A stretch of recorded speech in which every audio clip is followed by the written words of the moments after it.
Guys, I sure come at you today, Ray Shadow Legends. Welcome to the video, guys. Glad to have you here. So we have the Hydra Specialist pool. How do you guys feel about this? How do you guys feel about the second PRISM Shards, the special summoning pool event? I want to pull the shards that I do have. I have 800, which basically equals 10, and I'm going to pull them one at a time for you guys in order to not make this a 2-minute video, right? Sounds pretty good, though. But I also want to give my thoughts on this. I know you guys probably have strong thoughts as well. Overall, first of all, when we look at the cost, when we look at the odds, they're very comparable in terms of cost to a Sacred Shard. Arguably, maybe a little bit cheaper if you buy the right deal, depending on what deals you get, because every account gets a little bit different deals depending on how much they spent. You know the gotcha mechanics of Plarium, right? At odds here.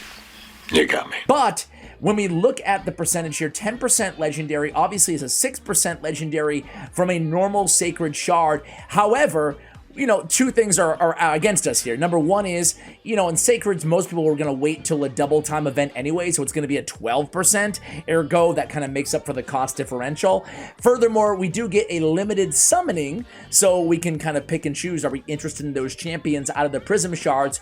But then in a tick against it, a check in against the PRISM Shards, we also have to look at the fact that we don't have a mercy system on the PRISM Shards. So all in all, I don't know. I guess my thoughts is if you really want one of these champions or a few of these champions, specifically the epics, because you know, odds are you're going to get a few of these guys, right? Depending on how many shards you have to pull, and they're really expensive and they're tough to get because they give you kind of an odd number and you have to count on getting them from events which we don't know about at the time of this recording. It's kind of a mess. I'm not going to lie. No real surprise there.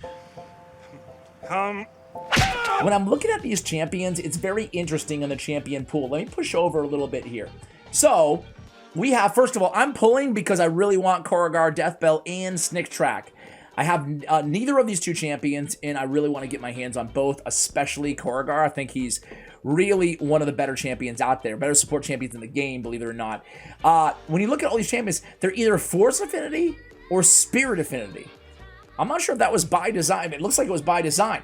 And then there's voids included on the epics. Of course, they're not going to include any Acrizia. Of course, they're not going to include any Acrizia in the legendaries.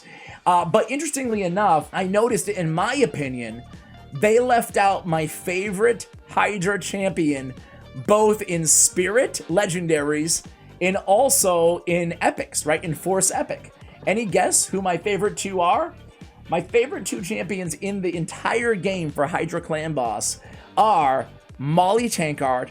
I think that she's the best provoker along with Contra.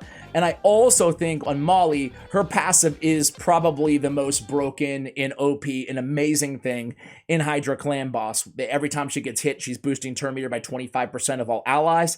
That's insane. It can, if you're sitting on Molly and not using her, maybe you have an arena build, maybe she's in the vault, whatever, try her out in your Hydra train. Mirror, mirror on the wall.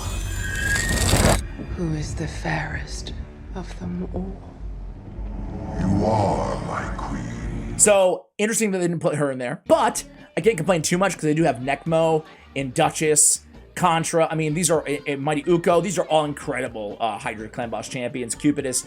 Mashald, I already have fully empowered, so I hope I don't get him.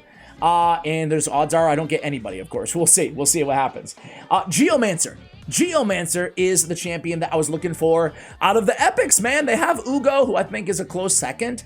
But man, I was surprised. If I go over to Hydra Clash or whatever the heck it's called, you'll see we're in second place right now. If you look at my teams here, I'm not running any epics right now. Sometimes I do run Inquisitor, but I'm trying to, you know, whatever, go through these teams.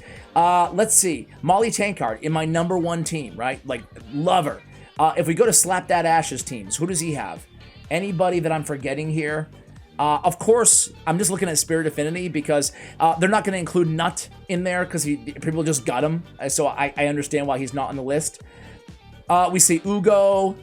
We see a lot of Ugos, so I guess she's there. Geomancer, Inquisitor, you know, and another Ugo. So yeah, anyway, guys, let me know what you think of the lists. Let me know what you think of those champion pool. Overall, I give it like a, I don't know, in terms of Hydra specifically, I'll give it like a A-.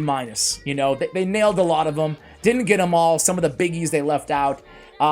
Some of these champions too, like Yeah, Lagerna, I'm not a big fan of her in Hydra. An AoE decrease attack, a single target block buffs. Not enough for me. She has a revival if somebody's killed. She kills somebody. It's not going to matter. They do have Husk and Royal Guard. Anyway, I'll stop blabbing about it. Doom Priest, very, very good. Let's summon them one at a time. I'm going to give $100 to charity. We're going to go ahead and give to the Ark. You guys know, I say it every time, but the Ark is the organization that's closest to me in my heart. My brother, who sadly passed away 7 years ago now, obviously, not a day goes by. Anybody who lost a loved one, you know what I'm talking about. Not a day goes by that you don't think of them, and the pain never really alleviates. It gets a little bit better to cope and deal with, but anyway, he was autistic, and he died of a grand mal seizure. It was so sudden. I'll never forget that day, that week, that year of my life, you know. But the Ark did a lot to help him and other individuals with intellectual and developmental disabilities. So I like to give back to them quite a bit here on the channel. And, you know, I think sometimes telling the meaning that it has to me, it makes a difference. So I'll link that if you guys care to go ahead and make a donation.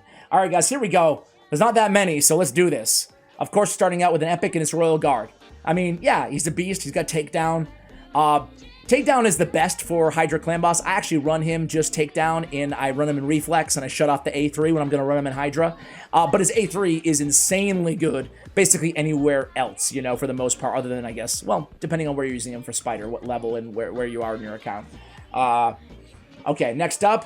Ah, man, give me those Legos. Ursula the Mourner, incredible champion. I was just talking about her in a video like a day or two ago. This is, I call this, and I stand by it. This is the best AoE revive in the game.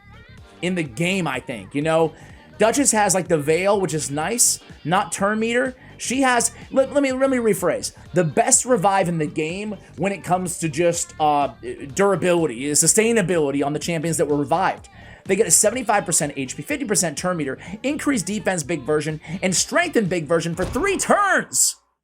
Where did you find that kind of courage? Whew, and it goes on everybody too. You can just use this on everybody. Not to mention the increase attack, decrease attack in 1,000,000 books. That's what you get for Ursula the Mourner. Very cool champion though. All right, next up. Oh, come on, come on. I can't say Mercy because there is no Mercy. Aboro. Listen, some people love Aboro. When I think of Boro, I think of like who? I think is it Nubraids who's done a lot with Aboro. I could be wrong, but there's some YouTubers, some content creators, some players out there that really love Aboro. For me, I've never seen the damage. I built her a few times for damage, just personally. Maybe I need to try her again, but I'm just not seeing the damage that other people kind of talk about. Nice damage, but doesn't blow me away. Kind of the same thing with Whisper in me, honestly.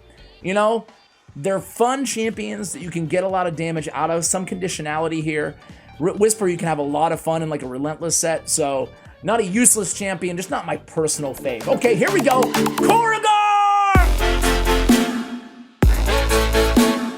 Archmage Bishop Pinthroid. Why, is there a problem? No, not at all. You guys know, from watching this channel for any amount of time, you know how much I love this dude.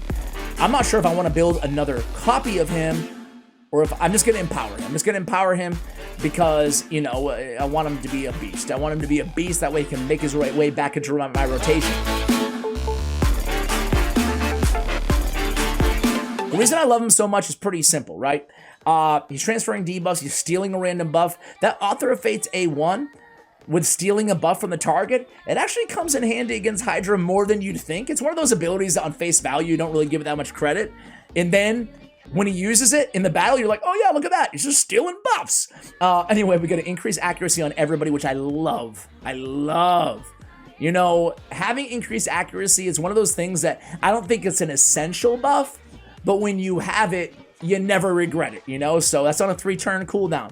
He also has a heal reduction on all enemies, kind of a whatever ability, but then he has 100% block buffs on all enemies for 2 turns. Some factions can't resist, but increased accuracy and block buffs is amazing for Hydra Clan Boss. On the A3, we got a big, juicy heal, 30% of their max HP on all allies, and then the big version of increased defense on all allies, and then if 4 or more allies are alive, which is usually, hopefully, always the case in Hydra, places a shield on each ally, 2 turns equal to 30% of their max HP.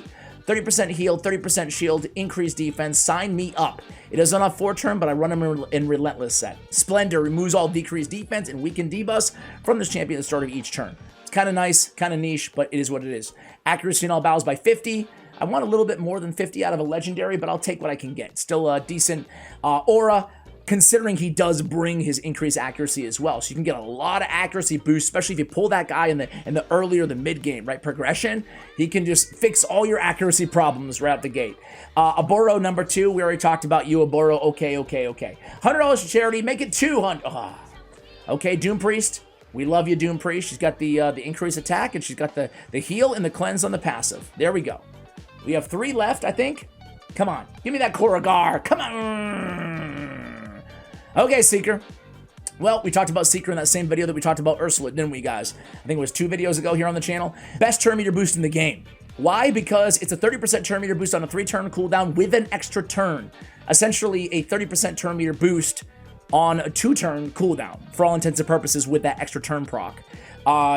It's a motor. That's why there's Bat Eaters. That's why he's using so many unkillable or block damage clan boss compositions. Ilsinia, I'm not a big fan of her. What do the reviews say? People kind of like her. I'm not a big fan. Stealing a random buff, I'll be at 50% chance, but I just talked about how good that is an Archmage, not Archbishop. I had it right.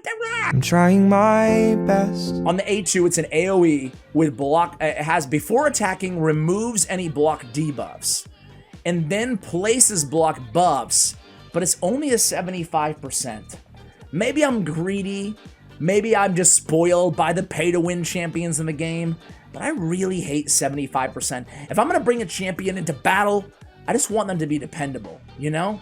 Anyway, we get a shield. Not a bad shield. It is a 4-turn cooldown, the weak version of Strengthen. Doesn't really blow me away, honestly. Okay, we get a self-heal on that passive. Is this our last one, dude? Are you kidding me? Give me the... Ugo. We love you, Ugo. We love you. But that ain't it. That ain't... Dude, I don't know why, but I feel so ripped off right now. We have a leech, decreased defense and block buffs. We have a cleanse. We have a heal. You know, I'll just try one more batch. Be right back.